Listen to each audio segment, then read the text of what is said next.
রাজ্যপাল যে কথাগুলি মুখ্যমন্ত্রী প্রসঙ্গে বললেন অত্যন্ত আপত্তিকর শুধু নয়, সাংবিধানিকভাবে রাজ্যপাল ওই চেয়ারে বসে এই কথাগুলো উনি বলতেই পারেন না।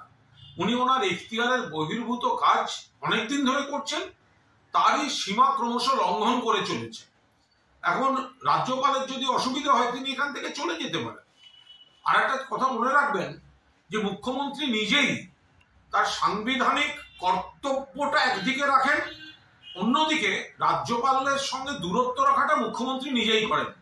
রাজ্যপাল খুব ভালোভাবে জানেন এবারও 15ই আগস্ট রাজভবনের আমন্ত্রণ স্বাধীনতা দিবসে মুখ্যমন্ত্রী রক্ষা করেছেন, এটা সাংবিধানিক সৌজন্য।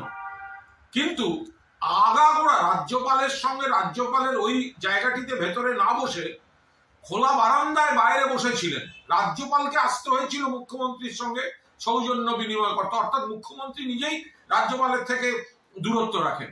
আর সবচেয়ে বড় কথা, রাজ্যপালের বিরুদ্ধে যে ভয়ঙ্কর অভিযোগগুলো আছে, যেগুলো উনি সাংবিধানিক রক্ষা কবচ নিয়ে এড়িয়ে থাকেন তদন্ত, উনাকেই তো সামাজিক বয়কট করা উচিত।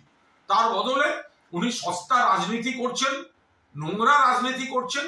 রাজ্যপাল পদে বসে কোনো রাজ্যের রাজ্যপাল এই ধরনের কথাবার্তা বলতে পারেন না।